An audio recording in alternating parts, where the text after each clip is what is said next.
हम आपको हिंदी लिटरेचर में पाठ 9 पढ़ाने जा रहे हैं। पाठ का नाम है यह देश एक है। ओके, यह देश एक है, विधा है निबंध। ओके, इस निबंध का मुख्य उद्देश्य क्या है? एकता, देश प्रेम, भाईचारा, समानता, संस्कृति चित्रण, प्रकृति निरूपण, जलवायु के बारे में जानकारी कराया गया है।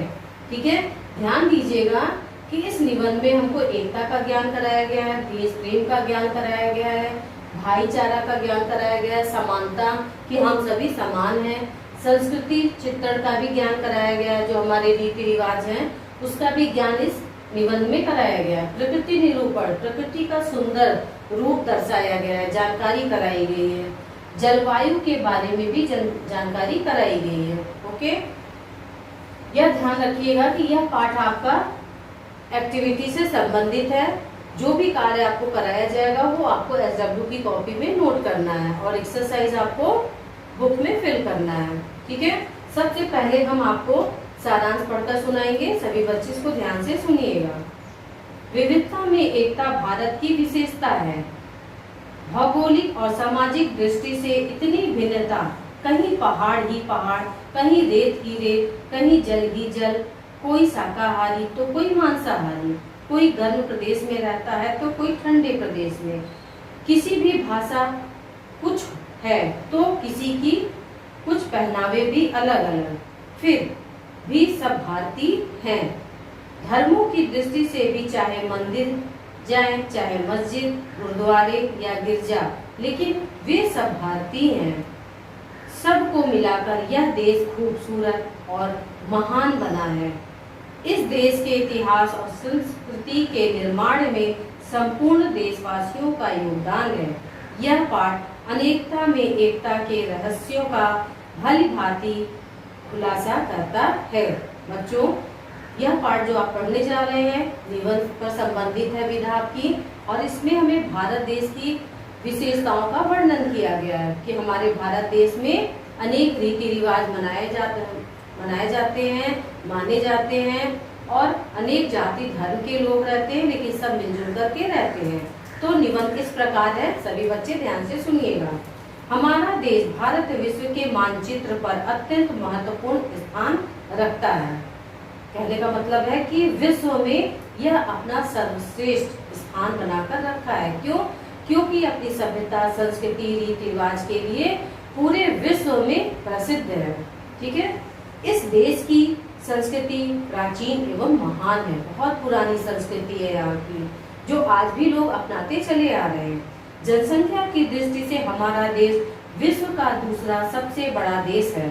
हमारे देश में अनेक धर्मों को मानने वाले लोग रहते हैं। ये सभी आपस में प्रेम पूर्वक रहते हैं। पर्वतों एवं नदियों से भारत को भीतर से विभाजित कर कई क्षेत्र बना दिए हैं। इस देश के उत्तरी छोर पर कश्मीर है। कश्मीर की जलवायु मध्य एशिया की जलवायु के समान है। कश्मीर को धरती का स्वर्ग कहा जाता है। सभी को जानकारी होगी कि कश्मीर जो है हमारे भारत देश का स्वर्ग कहा गया है। ठीक है, ध्यान दीजिएगा, इस बात का जरूर कहा जाता है। यहाँ की हरी भरी घाटियाँ सैलानियों का मन मोह लेती है। यहाँ की जो सुंदर सुंदर घाटियाँ हैं, झील हैं, पेड़ पौधे हैं, फल फूल है, वहाँ पे जो भी पर्यटक जाता है घूमने भ्रमण करने, वह मंत्र मुग्ध हो जाता है। आगे देखिएगा, डल झील में तैरते सितारे हमें कल्पना लोक में ले जाते हैं। कल्पना लोक में जो डल झील है वहाँ पर, और नौका विहार लोग जो करने जाते हैं, बिल्कुल सपने देखने लगते हैं, इतना सुंदर दृश्य होता है वहाँ का। शालीमार और निशात बाग अपने अनुपम सौंदर्य के लिए विश्व में प्रसिद्ध है। इसके विपरीत भारत के दक्षिणी छोर में कुमारी अंतरीप है, जहाँ के घरों की रचना और लोगों का रंग रूप श्रीलंका के निवासियों के समान है। इस प्रकार भारत के दोनों छोरों की जलवायु में पर्याप्त अंतर दृष्टिगोचर होता है। जलवायु की इस भिन्नता ने लोगों के रहन सहन, वेशभूषा एवं खान पान में भी काफी अंतर ला दिया है।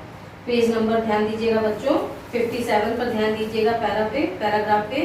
पहाड़ी एवं रेगिस्तानी क्षेत्र के लोगों को अधिक परिश्रम करना पड़ता है।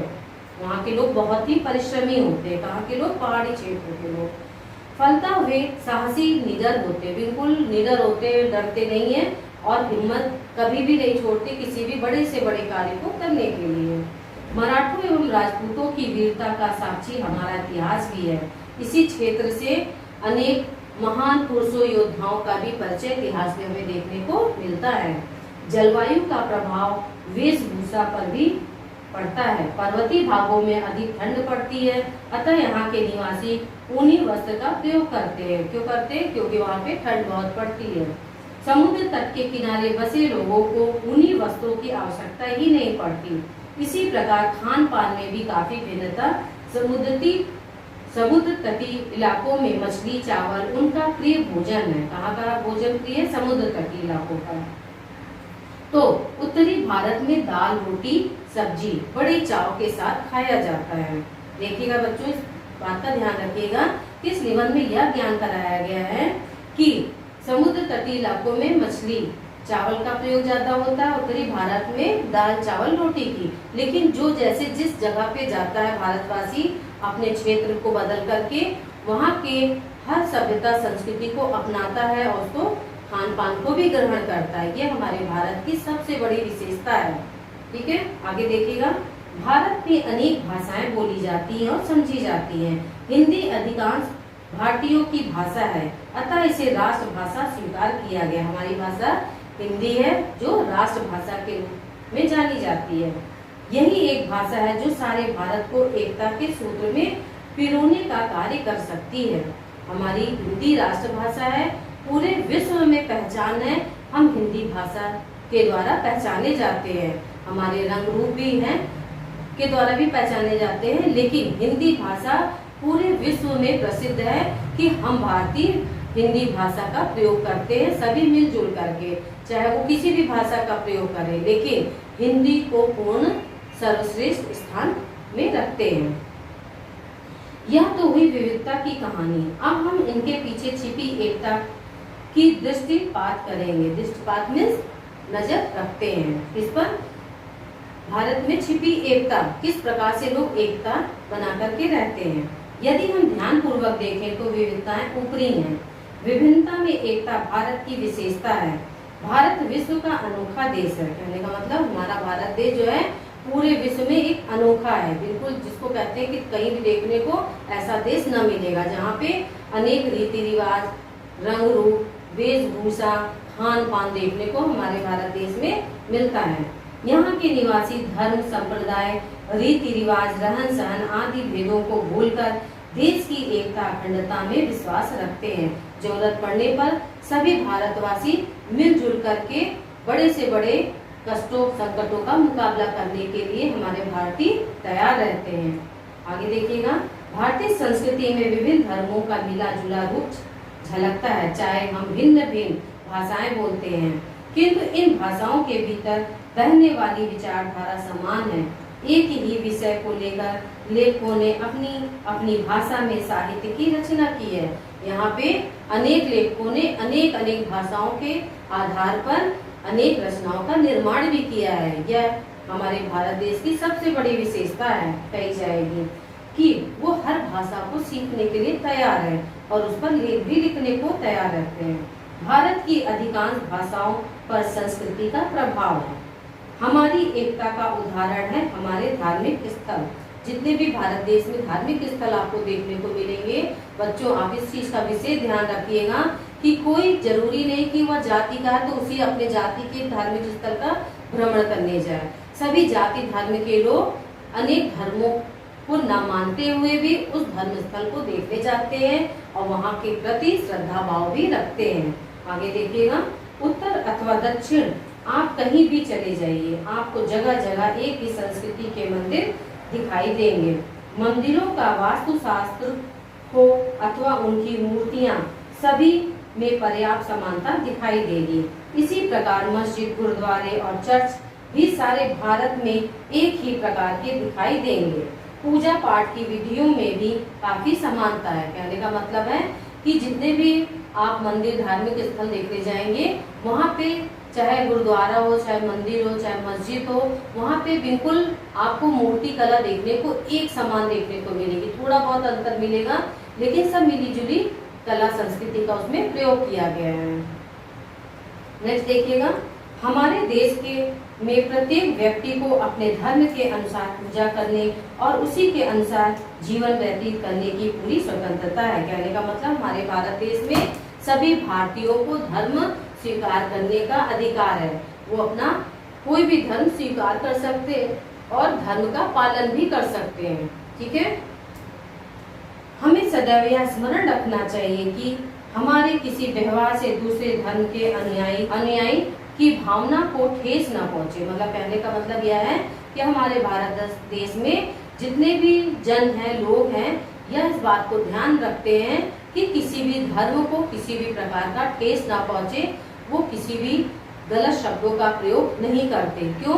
क्योंकि सभी धर्म के प्रति हमारे भारतीयों को पूर्ण विश्वास है और श्रद्धा है। जब हम इस प्रकार का ध्यान नहीं रखते, तभी दो संप्रदायों के मध्य कटुता बढ़ती है। अगर हम इस चीज का ध्यान न रखें और तो उसमें क्या हो जाएगा, एक दूसरे में सांप्रदायिक झगड़े होने लगते हैं।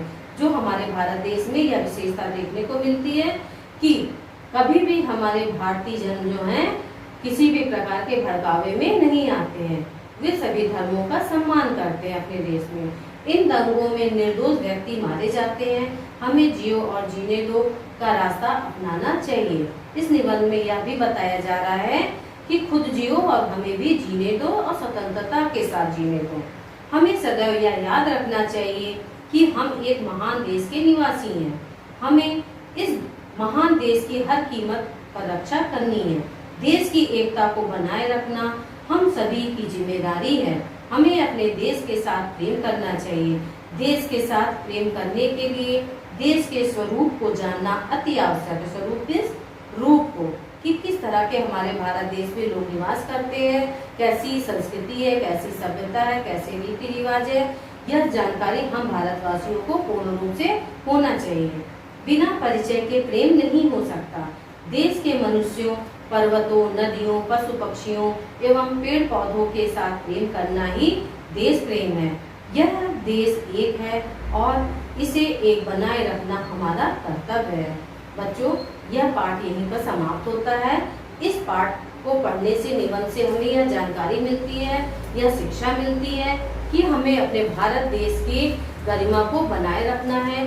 हमारा भारत देश महान है और यहाँ की सभ्यता, संस्कृति बहुत ही पूरे विश्व में प्रसिद्ध है और इस गरिमा को हम सबको बना के रखना चाहिए। अपने देश के स्वाभिमान को भी बनाना चाहिए। जय हिंद, जय भारत। बहुविकल्पी प्रश्नोत्तर। पहले का खा दूसरा है, दूसरे का का है कश्मीर को, तीसरे में का है पहाड़ी एवं रेगिस्तानी, चौथे में घा का और खा दोनों है, पांचवे में गा का उत्तर है संस्कृत, छठे में का है भाषा, सातवें में का है सभी भाषाओं से प्रेम। मौखिक प्रश्नोत्तर पर ध्यान दीजिएगा सभी बच्चे। पहले का उत्तर है दूसरा स्थान है, दूसरे का उत्तर है कश्मीर को, तीसरा का उत्तर है क्योंकि वह परिश्रमी होते हैं, चौथे में ऊनी वस्त्रों का, पांचवे में हिंदी उत्तर लिखा जाएगा, छठे का उत्तर देखिएगा संस्कृत, हिंदी, मलयालम, बंगाली, उर्दू, पंजाबी, मराठी आदि। ठीक है। सातवें का उत्तर देखिएगा भारत में हिंदू, मुस्लिम, सिख, ईसाई धर्म को मानने वाले लोग हैं। आठवें देखिएगा मथुरा, अयोध्या, काशी, काबा, स्वर्ण मंदिर आदि। बच्चों, यह पाठ यहीं पर समाप्त होता है। अगले कक्षा में हम नए पाठ के साथ